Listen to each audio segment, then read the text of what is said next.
पर आप लोगों का ध्यान चाहूंगा, ज्यादा नहीं, 3-4 मिनट। जय माँ। ये इस माँ कामाख्या धर्मदा ट्रस्ट भारतवर्ष इस बैनर के अंतर्गत आज का सुंदरकांड का आयोजन किया गया है। इसी के साथ में एक छोटा सा राम रसोई का कार्यक्रम भी है।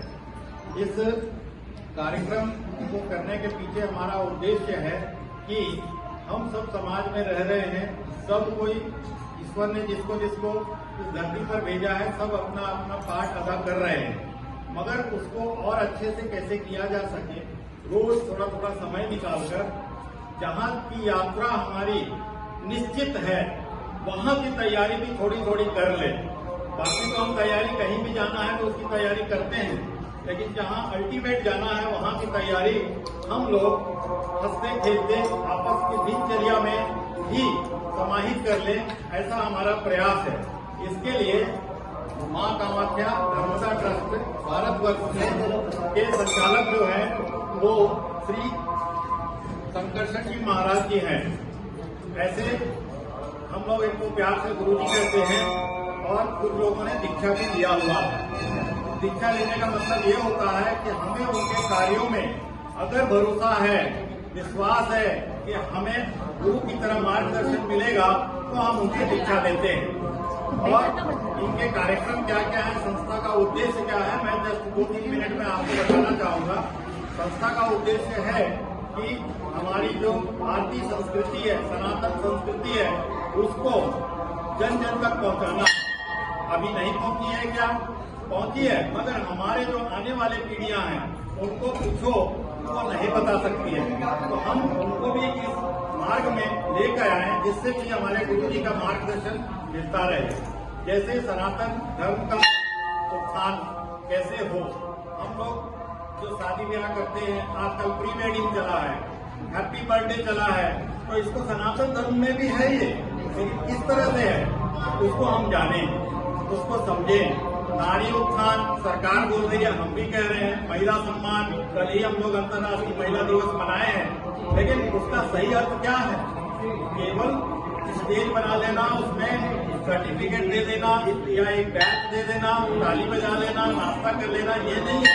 नारी उत्थान का मतलब ये होता है समाज परिवार में किस तरह से उनको सम्मान प्रदान किया जाए कि वो आत्मनिर्भर बन सके। अभी बहुत सारे घरों में ऐसा होता है, अरे वो तो नहीं है इसलिए नहीं होगा। ये नहीं होना चाहिए। हर काम परिवार में बटा हुआ होना चाहिए और सबको सब कार्य आना चाहिए।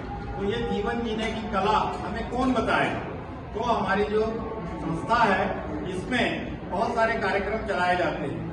जैसे ऊंच नीच का भेदभाव को खत्म करना, आजकल लगभग हो गया है खत्म, लेकिन गाँव में अभी भी है, तो उन चीजों को कैसे हटाएं। साफ सफाई, सबको साफ सफाई पसंद है, मोदी जी जो कार्यक्रम चला रहे हैं हम लोग जान रहे हैं, लेकिन उसका नेतृत्व कौन करे? कौन करे? हम, आप क्यों नहीं, आप क्यों नहीं, ये हमारे मन में भी तो आता है ना कि भाई मैं क्यों नहीं कर पा रही हूँ, मेरे साथ 4 लोग क्यों नहीं है। तो हम इस तरह से संगठित हों, आसपास साफ सफाई रखें। साफ सफाई सबको पसंद है। कोरोना महामारी आई, बहुत सारी चीजें हमें सिखा गई, तो इन सब चीजों को सिस्टमेटिक वे में सीखना है। हमारे गुरुजी ने स्कूल की स्थापना भी की है। जो गरीब बच्चे हैं, जो स्कूल नहीं जाते हैं, उनको भी पढ़ाने का प्रयास किया है। कक्षा 1 से लेकर कक्षा 5 तक के तो नियमित क्लासेस चलती है, भले शाम को 2 घंटे। जो वो कार्य कर रहे हैं वो करें, लेकिन शाम को 5 से 7, 6 से 8 उनको पढ़ाया जाता है। उसके बाद समय समय में हम लोग शिविर का आयोजन करते हैं, जैसे रक्तदान है, नेत्र परीक्षण है, और भी जो छोटे छोटे इस तरह की चीजें हैं जो जनरली नेग्लेक्टेड होती हैं, उन चीजों को करके हम लोग उसको निःशुल्क करते हैं। तो इस संस्था से जुड़ने के लिए अगर हमें और भी लोग मिले तो हम लोग भी यहाँ पर जो भिलाई शाखा है, यहाँ पे लिखा हुआ है भिलाई शाखा, शुरू में ही लिखा, इस शाखा में हम लोग अभी सदस्य बढ़ा रहे हैं और इन सब कार्यों को सुचारू रूप से चलाने के लिए अग्रसर हैं। और हमारा जो ट्रस्ट है ये रजिस्टर्ड है, ऐसा नहीं है कि कहीं से भी आ गए बैनर टांग दिए, ऐसा नहीं है, रजिस्टर्ड है। हम लोग भिलाई में भी रजिस्टर्ड करवाएंगे। हमारे को उसके लिए मेंबर चाहिए, तो मेंबरशिप के लिए आप जो भी चाहें संस्था से जुड़ने के लिए संपर्क कर सकते हैं।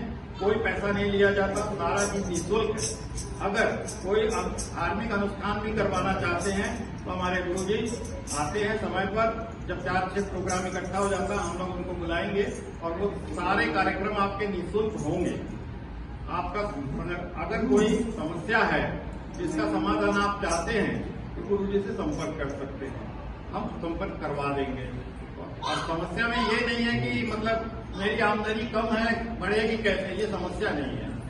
समस्या ये है कि वास्तव में बच्चों की शादी नहीं हो रही है, किसी का कुछ तकलीफ है, तो उन सब चीजों के लिए निराकरण के लिए गुरुजी हमारा मार्गदर्शन करते हैं और उनके बताए हुए पथ पर हमें चलना है। और जय माँ मैंने जो कहा है इसका जो अर्थ है अंशु जी आपको बताएंगे कि जय माँ क्यों कहा जाता है। हमारी संस्था का जो स्लोगन है, पहला अभिवादन जो है वो जय